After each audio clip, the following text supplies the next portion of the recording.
Hi everyone, today we'll be talking about the health benefits of olives. Yes. Now before we start, please say hello in the comments below and give us a like on this video so that we can reach a wider audience. We're just going to be showing you our olive tree because we're in the garden at the moment. So have a look at this while we wait for you to type Yep. hello or hi in the comments below. Look how high the olive tree is. It's 14 feet high. 14 feet, wow. I 14 feet still high. remember years ago when it Yeah. was The just baby. a baby and Yeah. a bit shorter than us. Yes. So Yes. over to you, Ronald. What are the health benefits of olives? I'm going to give you an amazing treat today, probably more extraordinary than other broadcasts we've done, and I'm going to explain to you why the olive tree has been planted by us here. This olive tree we looked at before, that was planted 8 years ago, and it was a little baby. It was about probably 2 feet tall. It cost me about probably £16 at the time, and it was about 2 feet tall. And it was just a tiny little baby, but I could see a head. I could see a head. Now this tree is now 8 years old, 14 to 15 feet high, and about probably 8 feet across. And Just show you yeah, from the there's a trunk. roots, the trunk Yeah, itself. there's a trunk. And explain, Ronald, why do we Yeah, put all these right. Well, if you look, grass show them the trunk clippings? first. See, Yeah, there's a trunk, okay, and then below it, it's pretty thick. Look at my it's pretty hand. thick. It's about 4 inches thick. Yeah. Yeah, about 4 inches thick. It's quite thick, you know. And so this, what you see here, is I'm the first in the world to design this. You see, when I came to England, I knew the weather would turn very cold at certain times of winter, right? And I remember many sayings. One of them, when it really caught me, was a Russian saying, and it said, um, "There's no such thing as poor weather or cold weather. There's such a thing as poor clothing." Yes. So I started to think about that. It made a lot of sense. No such thing as poor weather, such a thing as poor clothing. And I said, wow. So I said, when winter comes, I'm going to need a warm coat. So then when I wear a warm coat, I feel comfortable. And I wear a scarf, warm coat. In other words, it's a proper clothing. Likewise, the olive trees, they live in what we call subtropical or tropical environment, like the Mediterranean, right? And winter here it could get -5. I thought, I don't want to lose my olive tree. So I thought, okay. So what I did, I started thinking.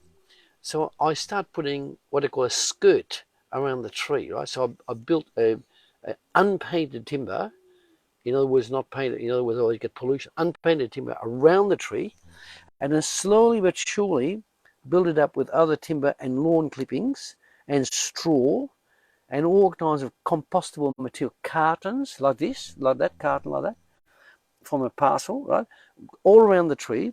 So the tree now maintains 12 degrees on the base of it, 12 degrees throughout the year or more, right, but not less than that. Now what that does is it's enabled the tree to have a magnificent growth. And so this one has had olives already on it. The squirrel got to it first, but then behind us, so we can't see it, but there's another one planted the same time as that, skirt the same way, but I put more minerals in that, and that was 20 feet tall and about 10 feet across, and the trunk is about 4 times this big. 4 times. It's huge.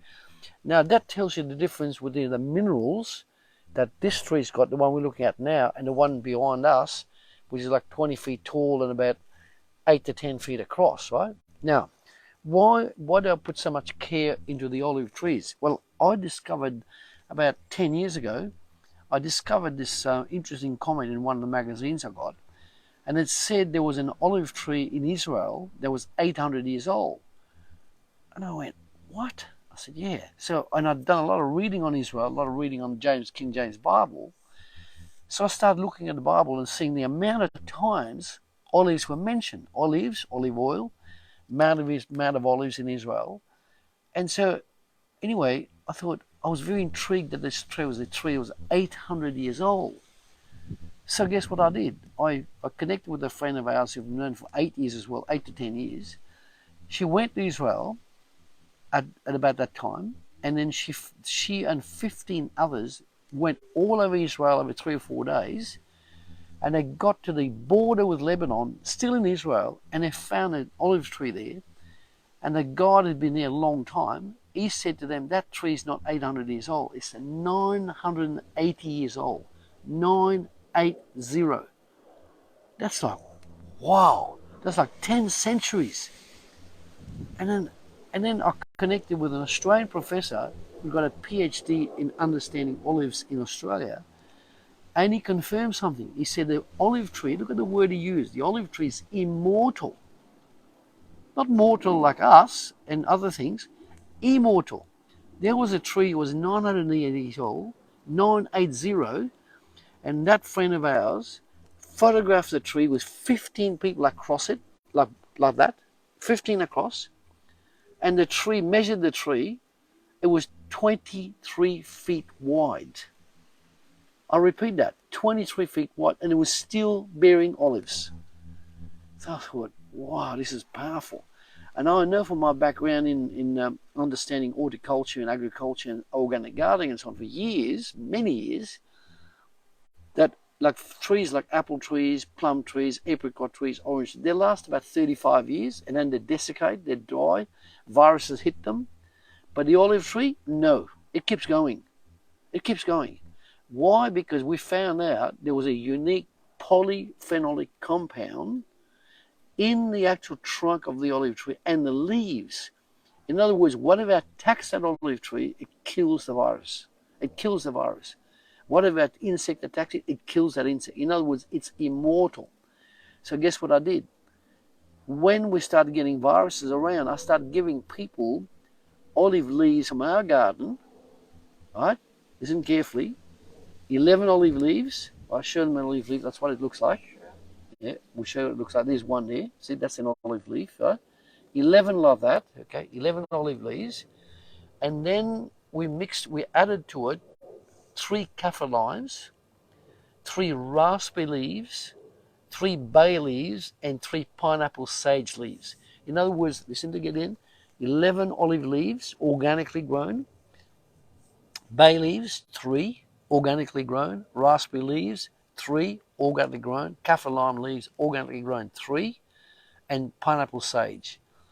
This was a concoction that I cooked up, I made up, and I put it in a teapot, put boiling water on it, 7 to 8 minutes, and I decanted after 7 to 8 minutes, still hot, and then you put a teaspoon of honey, and you sip that.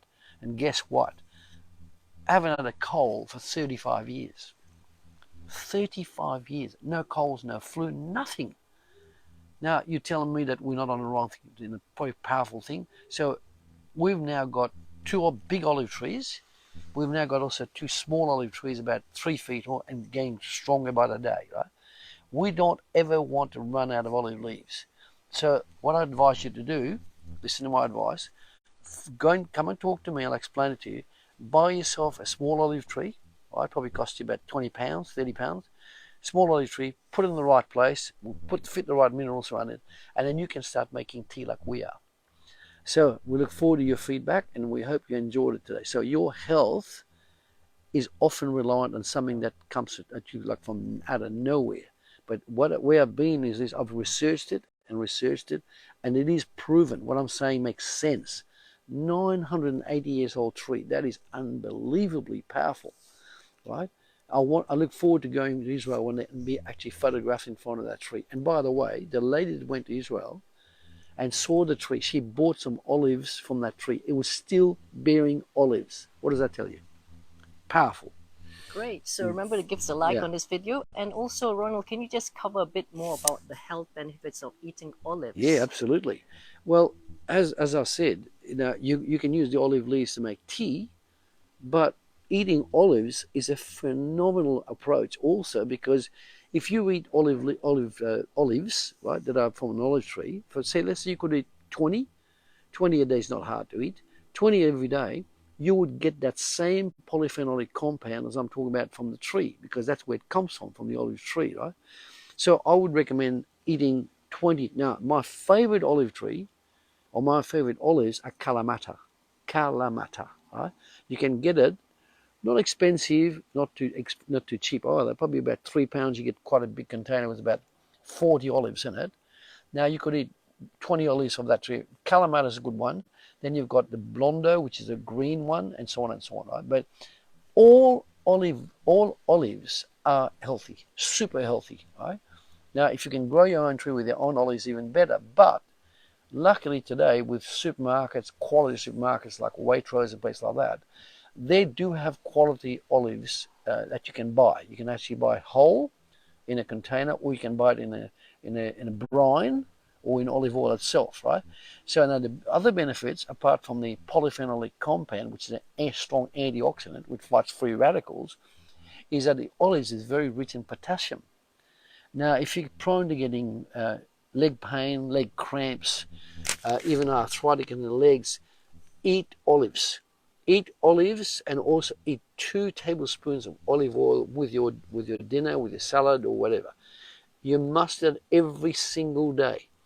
You'll notice your own skin will turn olive because the olive is so powerful. So you'll have the potassium compound, you'll have the polyphenolic compound, you'll have magnesium, you'll have calcium, you'll have selenium. Now, because we put so many minerals in our olive oil from Remin, a company called Remin, R-E-M-I-N, our leaves and our olives that we get are full of minerals as well. So now you're talking molybdenum, boron, calcium, magnesium, silica, and so on and so on and so on and so on. It even got iron in it.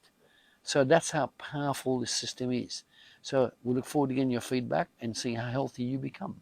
Okay, great. Yeah. Thanks for sharing that, Yeah. Ronald. And yeah, olives actually make a good snack as well. You can eat it with your main meals, but actually makes a good snack. So Yeah. instead of reaching for those biscuits or those unhealthier treats, Yeah. have some olives around as well. And it's good actually to eat it while you're traveling as well. It's quite easy, like a finger type food. Yeah. Whilst we're rounding up, well, I will give you one of my favorite recipes. You get some Greek feta cheese, right? Greek feta cheese, which is the white color, or you can get some goat's cheese. Abergavenny is a good one. Goat's cheese. You crush the goat's cheese in a salad plate. You put about 30 olives in that, right? You can cut the olives if you like, but you can leave it whole. Then you add about 3 tomatoes, organically preferred, 1 onion cut up, and you don't have to cook it, just cut it fine. Grate 1 garlic, grate a bit of ginger, right? And add some yogurt, some goat's yogurt with it, and finish it off with Bragg's apple cider vinegar and extra virgin olive oil. And you can also add some coconut oil. You mix it all up. That makes a very, very powerful salad, right? And you can also add lettuces. You can add cucumbers with the skin on, and you can go on. Write to us, go on our channel, check it out, and you'll see it's all there. Okay, Yeah. so thanks a lot. Yeah. Have a great day, and we will see you again next week. Keep Bye-bye. smiling.